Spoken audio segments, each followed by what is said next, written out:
We've all had those moments in life where we feel totally connected to the present moment. Maybe you're working on a creative project, maybe you're out in nature like I am right now. You're walking around, breathing fresh air, feeling good, and you feel like there's no real barrier or line between you and life. You're just connected to everything around you. Time slows down, you might even lose track of time, and it feels so real. When we're in those moments of flow, we revert back to our normal lives at some stage afterwards, and we think that the normal life, when we're not in the flow state, is reality, is real life. But actually, the way that I see it now is that those flow states are just what happens when we let go of the void that we usually live in, which is a disconnection from reality, and we tap back into our real nature and real life. This video is going to be about flipping the script, getting yourself out of the void and putting yourself in the flow state as much as possible so you can feel real, live your real life, and keep flowing instead of stagnating and staying stuck. What most people call reality, when they're telling you to be realistic, or they're telling you to conform to the nature of the world and all this stuff, what they're calling reality is actually the void.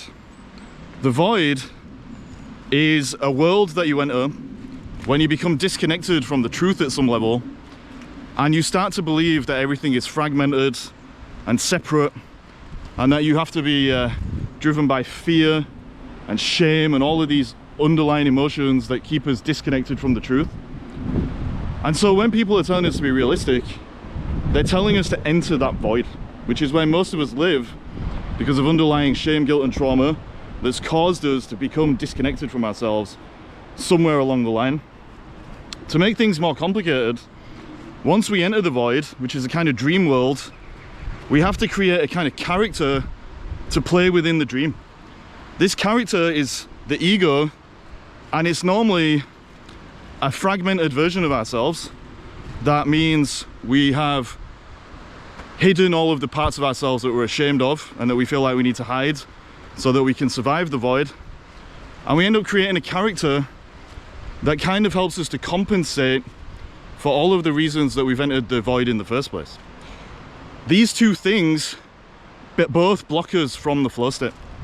The void itself, because it just shows us all these barriers and these limitations, but then the character that we play also creates barriers to the flow state because it stops us from expressing who we really are, and it causes us to keep identifying as a fragmented version of ourselves, the ego, instead of embracing the shadow and all of the realness that's waiting to burst forth and flow with life at all times. The flow state is what happens when you find a way, even just momentarily, to leave these two places, or to leave these two states. When you step away from the void and you taste wholeness instead of fragmentation, and when you step away from the dream world character that you're playing, the ego, and you step into your realness instead. When you step away from those two things, what you find is the reality that is always there, bubbling beneath the surface. And that reality is basically just a process of everything moving towards greater wholeness. Wholeness is already there, a state of interdependence and connection. But when we let go of the void, and we let go of the character that we're playing to survive the void, we just tap right back into it. And so when you're playing your piano or your guitar or whatever it is that you're doing to get into that flow state, or when you're making art, or when you're making love with your partner, or when you're walking in nature, or when you're looking at something beautiful, and you step out of yourself as a subject and you connect deeply to the objects of your experience, all that you're really doing is waking up to who you really are. And so if you really want to get into the flow state and stay in it as much as possible, you need to understand those two things, the void and the dream world character that we play within the void, and how they're holding you back, so that you can actually live with awareness of what's real and spend more of your time, energy and attention shifting into that real mode, rather than just playing out the automatic scripts of the void and the character that you think you need to be in order to survive a situation that's not even real in the first place. Finding flow and staying in flow is basically about letting go. And that's what we're going to talk about next. To start making use of this, you need to understand that flow is something that you can build. A lot of the time, we think that getting in the flow state is just some magical kind of thing that sometimes happens accidentally, and so we take quite a passive approach to it. We might play our musical instruments or whatever it is that puts us in the flow as kind of a way of relaxing or something, like a hobby. But actually, you can actively live in such a way where you put effort at first into building the kind of flow that is going to allow you to stop being held back by the void and stop feeling that you have to hide behind the ego, which is the character that you play in the dream world of the void. The reason I say that it takes effort at first and then you have to build, which is an active thing, is because most of the time our way of identifying and all of the beliefs that we have and everything that makes us feel comfortable with life or able to survive life in the void, all of those things are things that we've become really attached to. The illusions that make us feel comfortable about the state of disconnection that we're living in if we're in the void, all the addictions and things like that that help us to keep up the illusion, keep fooling ourselves. It takes effort to become aware of all that stuff and to rewire our relationship with ourselves. But once we do, we can put ourselves back on the path towards wholeness, and the natural drive towards wholeness is always unfolding, instead of being locked into the illusion of fragmentation and the way that it keeps us in the void. And the way that we do this is, like I keep saying, first figure out how to deal with the void, and then second figure out how to stop playing a character and to get real. So the first step then is to wake up from the void, the dream world, and to start shifting into reality, even if you can't see it at first.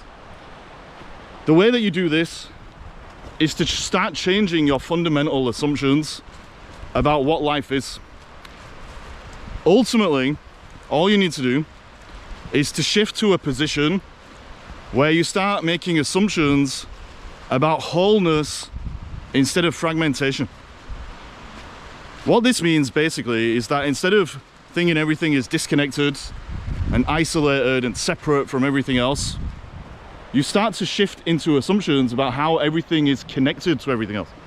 This forest is a good example. If I'm looking at it from the level of the void, the level of the fragmentation, I'm just going to see a bunch of trees that are all separated from each other. And it kind of does look like that on the surface, because that's what the fragmentary way of thinking wants me to see. But actually, if I look a little bit deeper and I get more real about it, I can actually understand that wholeness is the thing that is guiding everything that's going on in this whole forest. All the trees are connected at the level of the root system. The way that the leaves have fallen off the trees and onto the floor is part of the process of the forest feeding itself so it can grow into wholeness and continue to evolve and flow next year. All the birds in this forest, wherever they are, they're moving the seeds around, they're feeding off the seeds. It's all one ecosystem, it's wholeness. And that's what life is. It's not about these little fragments, it's about wholeness.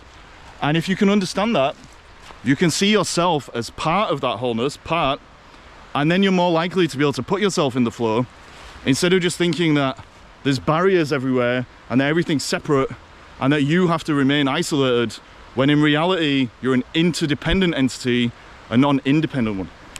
Once you've started to work on rewiring your assumptions and all of the little fragmentary beliefs that you've picked up that keep you in the void, it's time to start thinking about the character that you have begun to play and probably habitually got used to playing within the dream world of the void.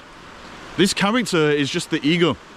It's a fragmentary version of ourselves that we create unconsciously in order to deal with the fragmentary world that we've entered because of shame, guilt, and trauma that cause us to hide from ourselves, hide from the world, and hide from reality itself. When we're hiding, it's almost always because we picked up shame, guilt, or trauma, like I said, that has caused us to feel like we're not good enough in some way, or that we need to hide parts of ourselves, that we need to exile certain values and goals and qualities and all these kind of things because they're real, but the world is not real. And so we need to pretend that the real things about us don't exist, purely so we can survive. When we do that and we identify with the ego, the dream world character, we send our realness into hiding. And this is the shadow self. And so the way out of the dream world character and our attachment to it is to start embracing the shadow self again. All of the things that we've become ashamed of, but which are not good or bad, they're just real. This might be your real goals. It might be certain emotions that you've had to suppress. It might be values that you truly care about. It might be intentions. It might be beliefs. It could be all kinds of things. But you need to start bringing those things up so that they can start taking you where you need to go in life. They're always flowing, but we block them with our identification with the dream world character. And if you allow them to start flowing, they're going to put you in the flow of life. And if you're not identifying with the void or seeing the void, then you can use those shadow qualities to flow with life instead of keep hitting the brick wall of the void and wondering why you feel stuck and restless and lost and like there's more to life. When we're stuck in the void and we're attached to the dream world character that we've created to survive the void, then we often end up creating substitutes for the truth that we think are going to give us what we're really looking for, which is that flow state that comes from being connected to the truth. This is what I call unicornitis. And what it basically means is, because we're disconnected from ourselves and we're disconnected from life, we'll try and find something that offers a substitute for the natural birthright of connection and wholeness that's always there, bubbling beneath the surface, but that we're just not tapping into. And so this is why people end up putting things on pedestals and getting addicted to them, or treating them like the most important, ultimate thing of all time, instead of just being a good thing. So for example, it might be material goods, it might be money, it might be sex, it might be drugs, it might be toxic relationships, it might be healthy relationships. It can literally be anything, and a lot of these things are good. If we have a good perspective, a real perspective about what they can do for us and what they can offer. But the problem is, if we start treating them as the ultimate thing, which means they're going to give us everything that only the truth can give us, which is what's going to help us to escape the void, because the truth is about wholeness. If we think that these things can give us what only truth can give us, then we end up treating them as the ultimate, and we become addicted to them, and we think that they're going to be the ultimate expression of our character and who we are, when they're not. They're just good things that we've got a distorted view of. And so if you look at the world around you, you'll see that so many people are trying to escape the void with these things instead of tapping into the experience of actual realness. The whole point of telling you all this about unicornitis is to let you know that nothing in the world can help you get into the flow state, no matter how hard you try, or no matter how much you put it on a pedestal. All of these things in the world are good. They'll give us a temporary feeling of release, maybe, from all the tension of identifying with ego and living in the void, but it won't be sustainable.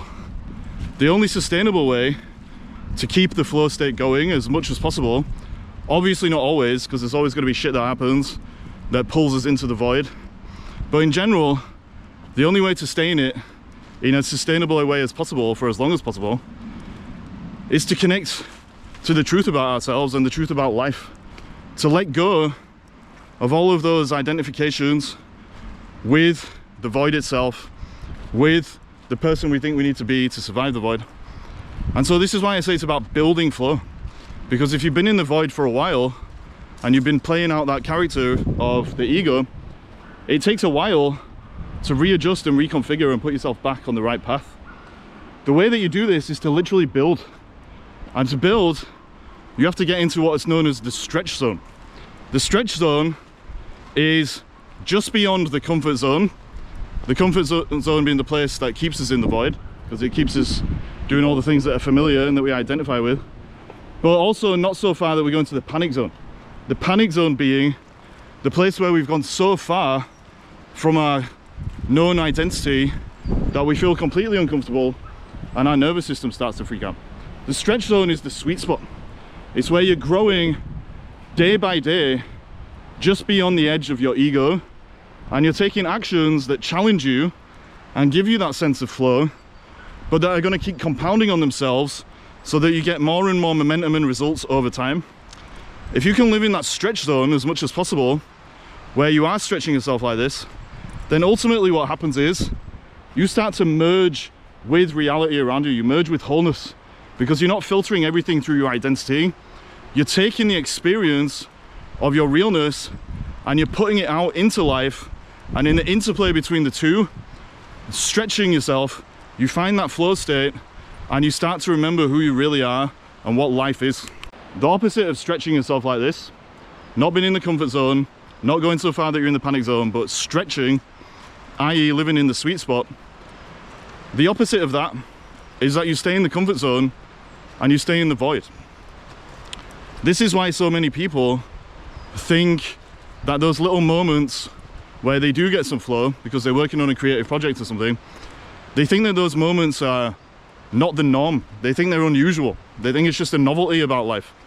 It's because they're spending the majority of their time in the comfort zone of the ego, avoiding the shadow self, living life through a bunch of assumptions, or according to a bunch of assumptions that are based in fragmentation, not wholeness.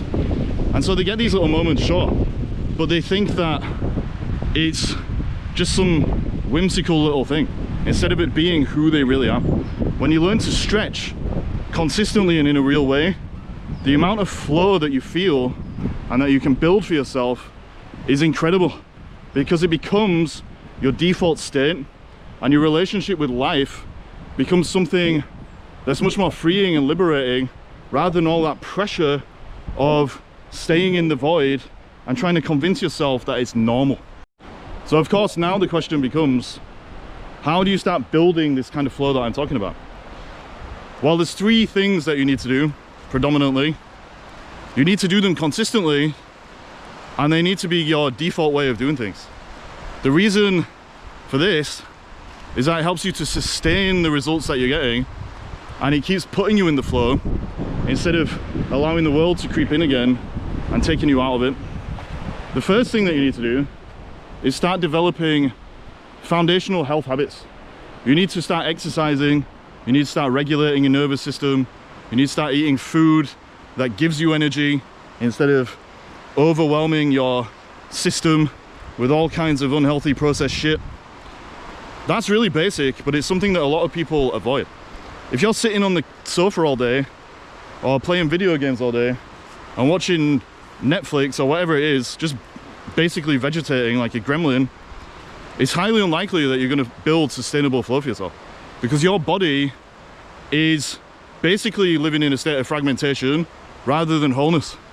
The word health is linked with its etymology to the word whole, and it's so true. Like, health is about wholeness, and so if you want to get in the flow and sustain it, which is about wholeness, you need to have healthy habits. It's really that simple. A lot of people don't like to hear it because they want some big esoteric mystical theory about what life is, but your body is basically your vehicle for getting through life. And so if it's wired for wholeness, which it is, and you treat it as that, then you're going to have a much better experience of wholeness and flow overall. The next thing that you need to do after getting those foundational health habits is to go through the process that I use with my coaching clients of awareness, acceptance, and action.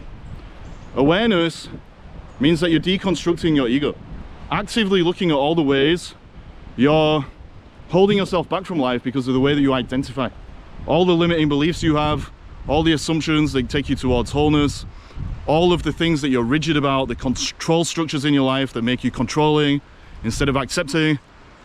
All this stuff, you need to become aware of it so you can see how you're keeping yourself in the void at the level of identity. After you've done that, you go into acceptance, which is about integrating the shadow. Once you become aware of your ego and how it's causing all these problems for you, you can start to see and improve your relationship with all the things in the shadow self that you need to embrace, that you've been hiding from. Once you start to become open to those, you're going to see that there are a lot of goals, a lot of actions, a lot of dreams, let's say, that are trying to emerge from you, or have been trying to emerge for a long time, but that you haven't acted on. And so because you're not acting on that real stuff, you're taking actions that are unreal and not getting in the flow, because you're just reinforcing the ego. The third stage is that action. It means taking action that's real, but trusting yourself to do what you can do, and trusting life to do what you can do. If you trust yourself to do what you can do, you're going to stay active, you're going to stay in that stretch zone. But if you trust life to do what you can't do, then you're going to continue to merge with life and stay in that state of interdependence, rather than just do actions for the sake of doing them because they're going to be motivated by ego instead of realness. If you don't raise awareness and then cultivate acceptance before taking action, then all the actions you take are just going to be motivated by the void and that character that you're playing within it. And so you're not actually going to build that much flow, because everything you're doing is just reinforcing your fragmentation. If you raise awareness and cultivate acceptance first and foremost before taking action, then you know that the actions you're going to take are carrying you towards wholeness, and you can ride that wave with life to where you want to be, which is that flow state instead of the void. The third thing that you want to do to build flow, after the foundational health habits and the awareness, acceptance and action cycle, which you can always repeat over and over again because you can always go deeper, is to come up with a vision for yourself that's real, based on what you've learned about who you are in wholeness and how you can go deeper into wholeness. Create a vision, break it down into goals that are going to stretch you and keep you in that place of merging with life instead of forcing yourself on it or being overwhelmed by life. And then having habits, cultivating habits that you can use day to day to stay in a state of wholeness and to move towards those goals. So what that means is that your habits are going to help you at the level of your mind, basically, to keep out of fragmentation and fragmentary thinking. So maybe you're going to meditate, journal, whatever. You're going to get inside your body so your emotions can flow instead of you blocking them with the dreamworld character of the ego. You're going to regulate your nervous system so you can work with life.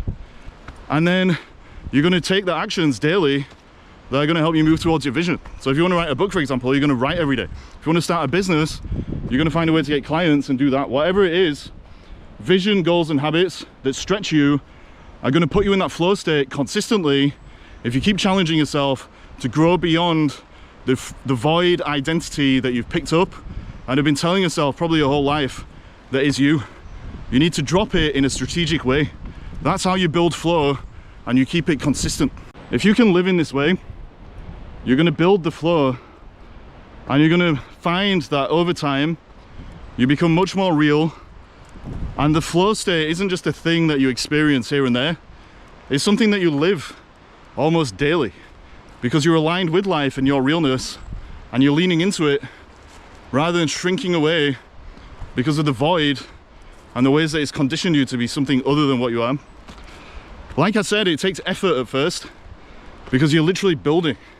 You're building against all your habitual way of doing things, habitual ways of doing things. You're building against all the ways your identity is causing you to shrink from life and to perform instead of being present.